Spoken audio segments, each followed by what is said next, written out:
Okay, it's time for my next special guest feature, and he's no stranger to the show. I'd like to welcome back.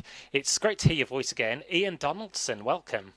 Thanks, Danny. Nice to be back on again. How are you? I'm good. How's yourself? I'm okay. That's Just good. day at a time. Yeah, Day at a time. that's good. I know you like to keep busy, so it's good to be occupied with various Yes. projects. That's good.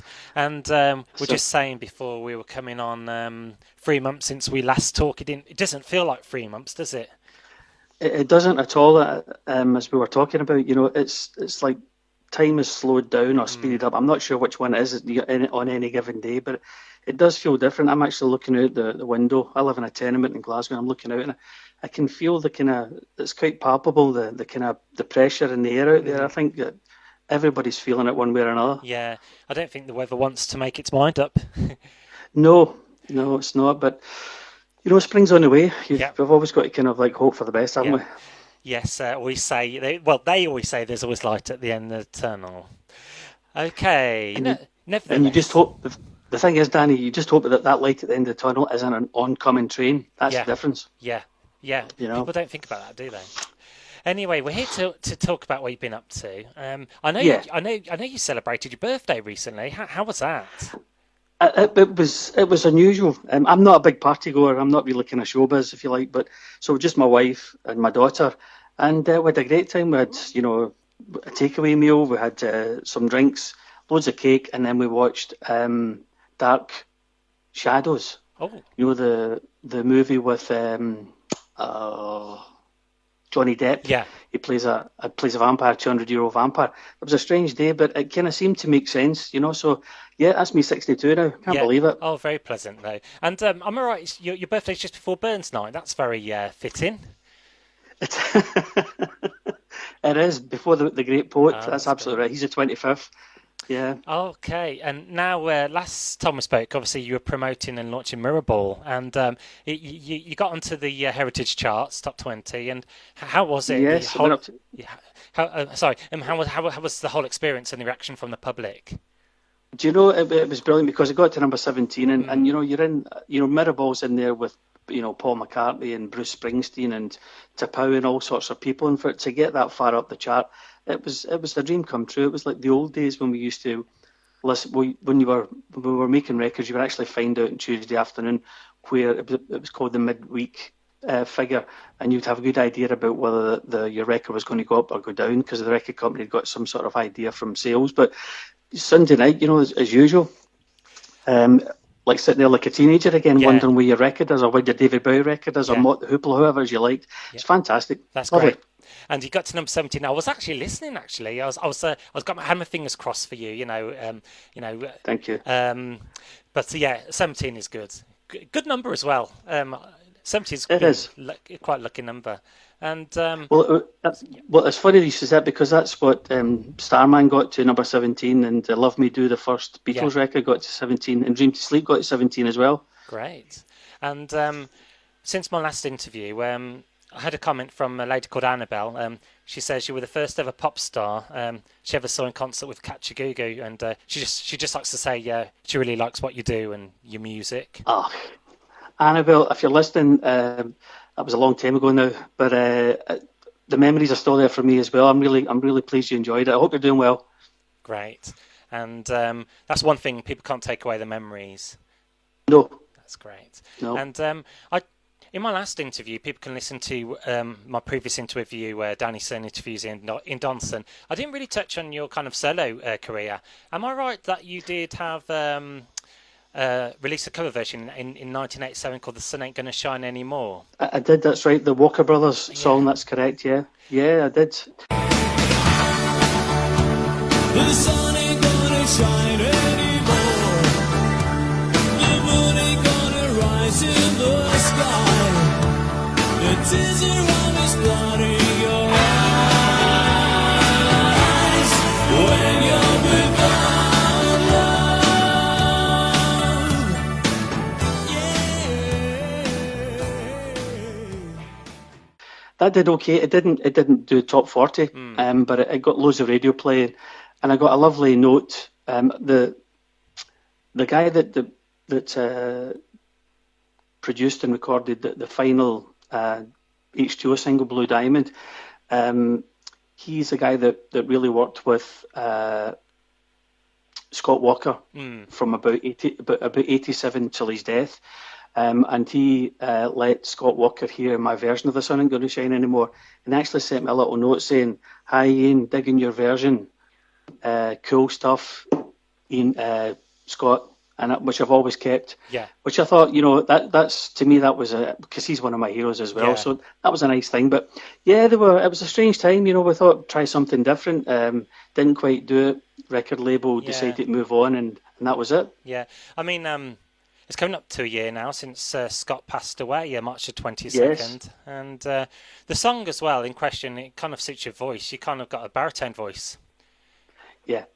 Kind of same range. That was a good choice. And quite a few 80s artists during that time were inspired by Scott Walker. I know Mark Allman's, Say Hello, Wave Goodbye. Mark Allman went to Dave Bull and says, "Can you do me a song on the lines of a Scott Walker song?" And he produced and wrote Say Hello, Wave Goodbye. Yeah. And I think it's definitely a generation, even David Bowie looks like Scott Walker. Yeah. In fact, they dated the same girl, and he actually said later on he was a little bit jealous of Scott Walker's voice, which I thought was kind of, that was quite vulnerable. Yeah. I think, a thing to say, like a great artist like himself. But yeah, if you listen to those records that people made in the kind of early 80s, mid 80s, I think we were all kind of influenced by Scott Walker somewhere along the line. I know Midge-Ure, he went solo after Ultravox and released No Regrets as well. That's right. Yeah. Good version again. Yeah. And I didn't touch with you on my previous interview about the Four Good Men, the band you formed after you kind of went your own way with H20. Yeah, I've been working. I've been really doing a lot of studio work up until that point, producing people, writing songs for other people, and just a chance meeting, and the idea of Four Good Men was born. So it was Derek Forbes and Mike McNeil from Simple Minds, and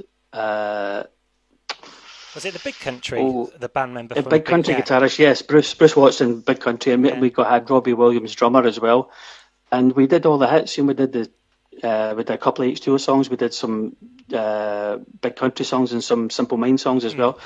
Toured America and Canada, went to Europe, did some recordings. It was good fun for a while, it really was. Yeah, you've had quite an extensive CV. I bet sometimes you forget what you've actually done in your illustrious career. I sometimes do as well. It's nice when people remind me, because I don't often kind of go back the way, because I just think you've only got, seriously, I just think you've got today and what's the latest thing you're going to do. But it's lovely having those memories, but I like to do new things as well. Cool. And you have an interesting story to tell me. Am I right? You come across some unseen footage at all? A video reel tape of a music video? Yes. After Dream to Sleep, the next record that we put out with RCA was Just Outside of Heaven.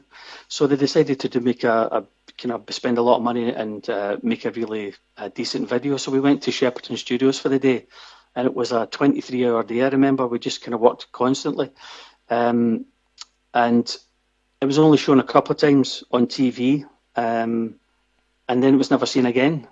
And I was going through a cupboard at home, and I found a box, and I found a 1-inch reel, a pneumatic tape,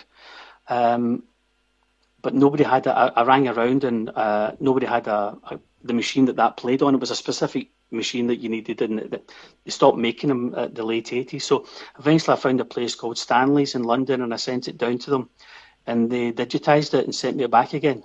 And that became, a bit of a find. So I put that up about a year ago, and then somebody rediscovered it a couple of months ago. So it's nice for it to be out there again. It's part of what happened. Yeah. Things like that interest me. Like, with Doctor Who, all those lost episodes. And then it's like serendipity. You just having a look through your old loft or attic, and you come across that, and you think, wow, eureka. It is. It's a great feeling, because people wanted to see it as well. In fact, a couple of the band hadn't seen it at all. They hadn't even seen it on TV. So when I sent it to Pete Keane was the guitarist in H2, and I sent it to him, that was the first time he'd seen it. So, it's a smile. It's great to have a smile on your face, isn't it? Yeah.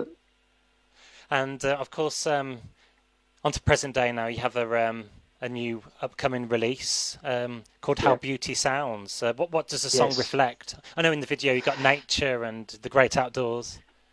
Well, it does. My friend, a friend I hadn't seen for like 35, nearly 40 years, Jeff Bernstein, he was in a band from Dunfermline who supported the Skids and Big Country in the early days. He was in a band called White China, and he was the keyboards player. Since then, he's become a classical composer. So he writes for theatre and TV and film. And we just got chatting by accident about maybe 2 months ago on Facebook. And I said it'd be nice to do something together. So he sent me a piece of music, which is the basis that you hear on Beauty Sounds. I said, what could you do with that? So it took a little bit of time to figure it out.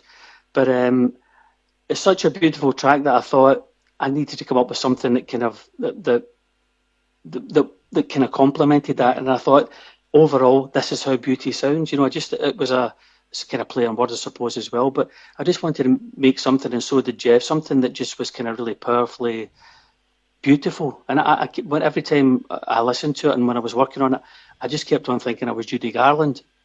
So that for me, when I listen to it, it's a bit like a male Judy Garland. Maybe nobody else hears that, but I do. It's a kind of like a 40s throwback over this kind of strange soundscape. So it was great fun to do, and I'm just glad that it's out now. It's going to be a bit Marmite for some people, I think, because it's so different from what either of us had done before. But, David Bowie was always taking chances, so I'm good with that. That's good. Very contrasting to Mirrorball, but as you say, it's always good to try, experiment new sounds. And in places, your voice kind of reminds me of Glenn Gregory from, do you know, Heaven 17, which is... Yeah, well, do you know, he's another one that listened to Bowie and Phil Oakey and all sorts of people. I think we've all kind of got a similar kind of... He's got an unusual voice because his voice is a baritone, but he's also got tenor qualities as well, because when he was doing the stuff with Holy Holy, he was doing the David Bowie stuff with Woody Woodmansey and Tony Visconti. He sang those Bowie songs really well, and Bowie had a kind of tenor voice, although he had this incredible baritone as well. So, I take that as a compliment. That's lovely. Yeah, it is. I mean that well. And I listened to Glenn Gregory's version of The Associates' Part of His too. It's kind of a tribute to the late Billy Mackenzie, and that really showcases his voice, really. So, good. And into February now, what do you like about this month on the light note? On the lighter note? The lighter, really, that's it. I think it gets lighter earlier and it stays lighter longer. Yeah, true. And I think that the quality of the light changes as well. It's a kind of... It's more transparent. I mean, I know that might sound a bit ridiculous, but it seems when you get into autumn, the air seems quite thick when you look through it, but it seems kind of lighter now. I really enjoy that. That's a godsend when that starts to happen. Yeah, great stuff. Well, thanks, Ian Donaldson, for a little catch-up with you again, and we're going to get your new single on the airwaves right now. That is brilliant. So, as always, Danny, great to speak to you, and look after yourself. Likewise.